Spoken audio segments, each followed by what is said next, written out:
All right, so today we're jumping into a text that lays out this really grand cosmic plan. It's a story that tries to tackle a massive question. If a perfect being creates the universe, why isn't it perfect right from the get-go? Why does creation need to be completed at all?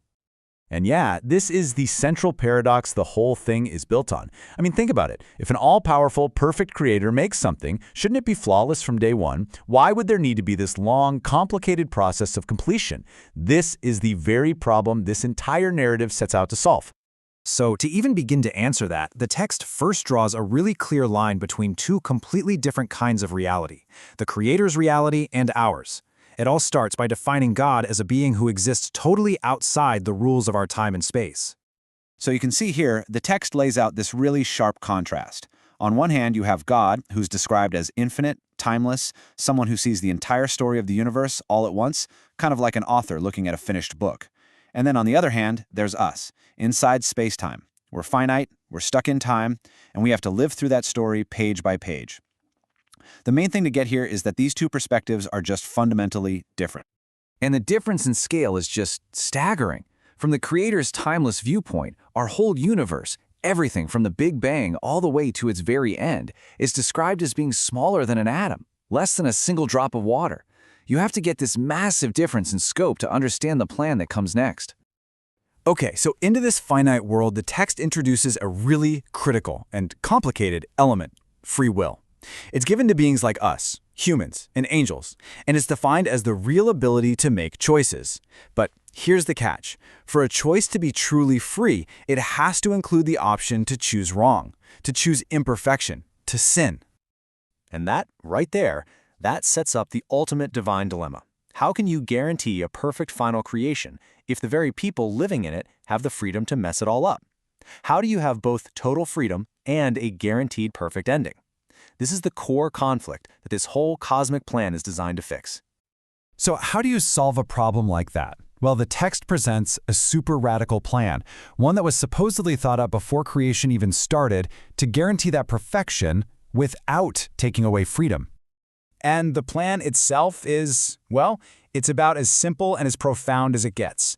The Creator becomes a creature. The infinite, timeless being decides to step into our finite, time-bound reality. The author literally chooses to become a character in their own story.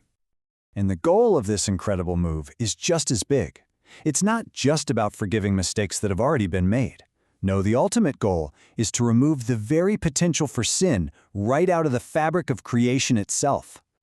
Now, this is absolutely crucial to understand. The whole point isn't to crush free will or force everyone to be good. The goal is to perfect it, to guide it to a point where creatures, with total understanding and out of real love, freely choose what's right, making the wrong choice basically unthinkable. Now, according to the source, this entire cosmic plan, stretching across billions of years, it all pivots on one single central event. An event that it argues is important not just for human history, but for the entire cosmos. The cross is the engine for this whole thing. It's presented as the ultimate proof of the Creator's character. It proves perfect love and perfect justice at the exact same time.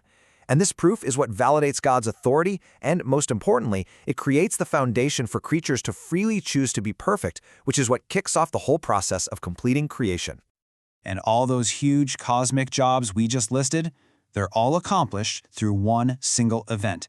The entire plan hangs on this one act, this one pivotal moment. It's designed to solve that paradox of freedom and bring creation to the perfect state it was always meant to be in.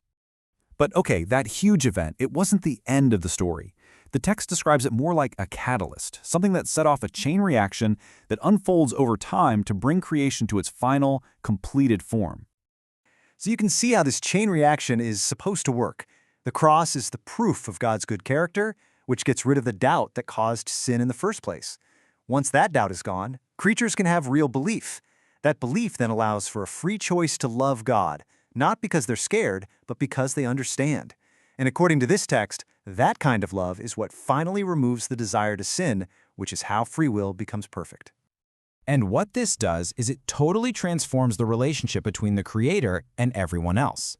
The Creator's Son, the one who became a creature, is now called the firstborn. And all the other perfected beings, angels and humans alike, they're brought into the family as his younger siblings. It creates this cosmic family. All right, so where is this all headed? What's the end game? Well, the source outlines the final sequence of events that are meant to bring the entire project of creation across the finish line, once and for all. This timeline shows us the final act. First, there's a 1,000-year period of reward. Then, one final test, just to confirm the choices that everyone has made. After that comes the Great White Throne Judgment, which is described as the final, permanent cleanup, removing all sin from reality for good. And the end result of all this is eternal rest, a creation that is finally complete and in total harmony. And the text wraps up with this vision, a reality where that big paradox is finally solved, a universe filled only with beings who have, after a long and tough process, reached a state of perfect free will, where they only choose to love. And that, the text says, is what it means for creation to be complete. So that leaves us with one last, really interesting thought to chew on. In the logic of this whole cosmic plan, a person's will is only made perfect and therefore truly free when it's driven by love. It makes you wonder, and it's a question that goes way beyond theology. From this point of view, is true freedom even possible without love?